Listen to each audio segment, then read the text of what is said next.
Now, you know what it's like. You get into a taxi and the driver starts holding forth about the evils of austerity, the banks, the capitalist system, all wanting to do a selfie.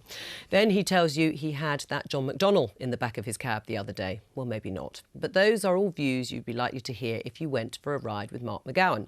He calls himself the artist taxi driver, and his internet videos of interviews with the likes of Mr McDonnell, Russell Brand and Caroline Lucas have tens of thousands of online followers. Well, Giles is always looking for a free ride, so we sent him out to find out more. Politics comes to us these days in many guises. Giles still not from the BBC. And for the artist taxi driver, Mark McGowan, he's more artist than taxi driver, actually isn't a cabbie at all.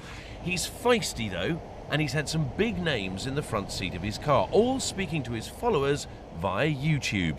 So why does he do it? It's an intervention into politics.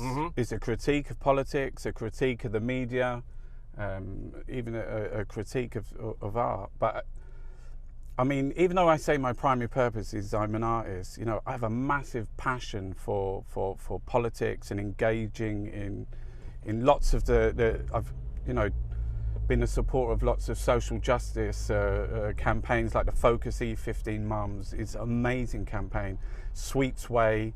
You know, this is we're passing Parliament. We've got Cromwell here.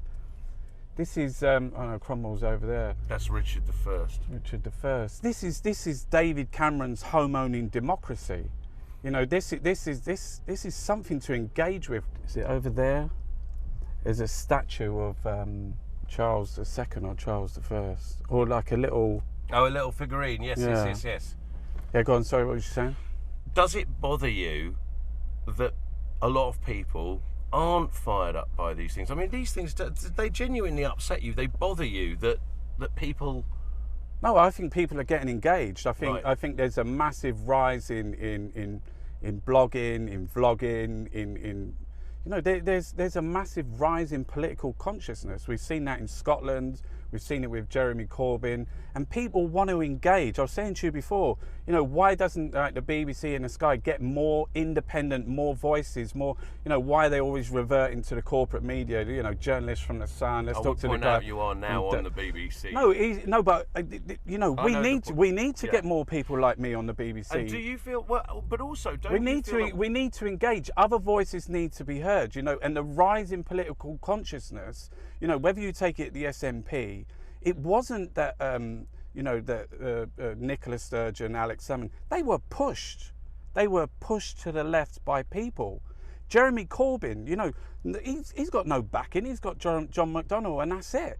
You know, they have been pushed by people, not by politicians, not by the media. You're encouraged by what's going on at the moment. Yeah, I think it's fantastic. I mean, is this the first time you felt like this for a while in politics?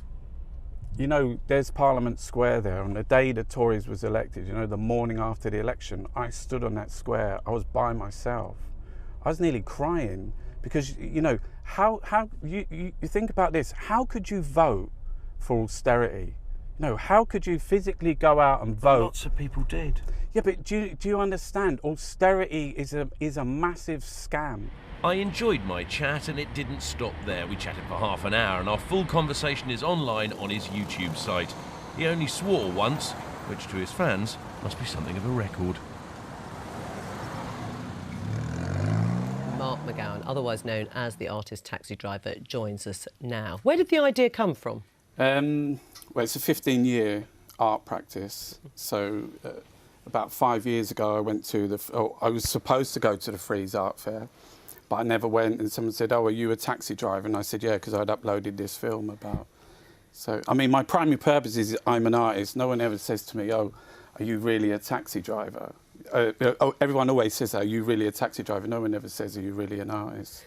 What about this idea that when you interview people in your cab and talk to them, do you not need to have a variety of people, not just people you agree with, not just the sort of people that you have, like John McDonnell or Caroline Lucas, that you should have people you don't agree with? I've interviewed Daniel Finkelstein a couple of times, Captain Simon Mann, who went to Eton and Sandhurst and went to take over an African And what are country. those conversations like? Yeah, I mean, Danny was saying, "Stop shouting at me, stop shouting at me. How can I answer your questions?"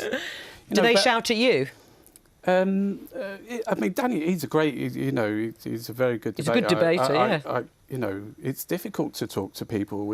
Like my main thing is I rant in. I'm sitting in my taxi, I rant in. That's what I'm good at. When I come on and I have to debate with people, you know, I find that quite difficult. You know, I think a lot of people do because, you know, people have more knowledge and it's like, you know. But if you have got very strong views on things, you say that people supported austerity and it's a scam. But that's a lot of people who've been scammed or in your... I mean, are they wrong, all those 11 million people that voted for the Conservatives? I mean, this guy here, he writes for the Financial Times. He will tell you that George Osborne signed a Swiss bank tax evasion deal in 2012 with David Gauke. So, George, did George Osborne sign... but just, can you, seriously, explain what tax evasion is? What is tax evasion? It's illegal. It's illegal hiding of money offshore. And as you're right, George Osborne did do a deal with the Swiss. It was intended to bring money back into the UK because people were meant to be honest about what money they were hiding away. But in fact, it didn't bring in as much money as they'd expected. But what's that got to do with austerity? Yeah, I mean, even your answer there, which you related to money, you know, it's a moral thing. See, this is the whole question with Jeremy Corbyn. It's about British values. Well, I thought in terms of British values... So if you talk about British values, how can you then say, like, he signed a Swiss bank tax evasion deal which gave anonymity and freedom for prosecution to UK citizens? So why did more people not vote against the Tories then? Who's out there screaming about the George Osborne's? This is a guy... I think we did do quite a lot of it. But answer the question though, because what I want you to say is: are all these people wrong? Are they sort of in ignorance and they haven't seen the light as you see it? How I see it, as someone who's made an intervention into sort of like politics, into the media, which this is an art practice intervention into the media. How I see it.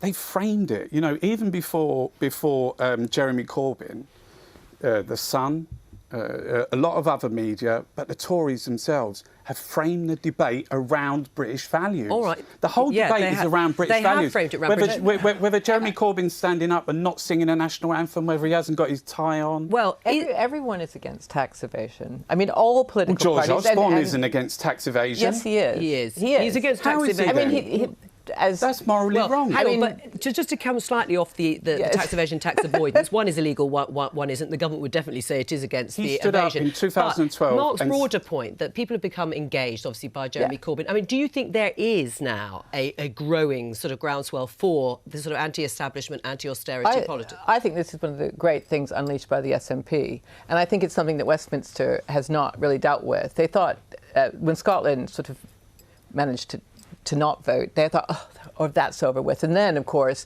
the landslide. And now we've had Corbyn, which is really the politics of passion, and it's got different rules than politics as usual.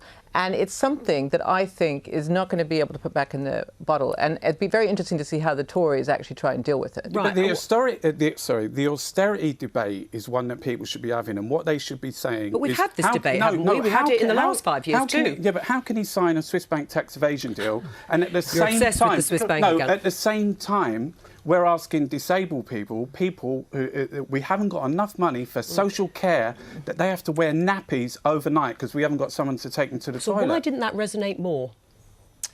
These issues between austerity and welfare cuts to he didn't groups fight. of people He stood on their side. Well, I suppose the point is that the Corbyn argument is that Ed Miliband was anti-austerity, but not anti-austerity enough. He didn't really mean it. He wasn't genuine enough. And in fact, all you need to do is push a bit harder in your direction. Say you're going to oppose every single cut, and that will win over the electorate. Now, yes, but also he's changing the electorate. Yeah, and he's created lots of energy, as you say. He's created lots of anger and energy. He's unleashed that. But the question is, does that bring him on board the people who voted Tory at the last election that the Labour Party needs to win over? And you talked about this being framed in terms of British values. Well, the trouble is that's where a lot of the British public is, whether we like it or not. And Jeremy Corbyn had to address that in his leader's speech last week. That's a question, is it? Because British values, we all have our own values. Yeah, but British values mean different things to different British people. I mean, you know, Jeremy Corbyn is in favour of I Love Britain as well. But he's ribbed about it. You know, even like days and weeks after it, they're still saying he never sung the national anthem. They started on Ed Miliband about it, saying about his dad. All right, we're going to have to leave it there. Who are you having next in your cab? Zach Goldsmith. Oh, right, good. Yeah. Well, we sorted that out for you, Mark McGowan. Thank you.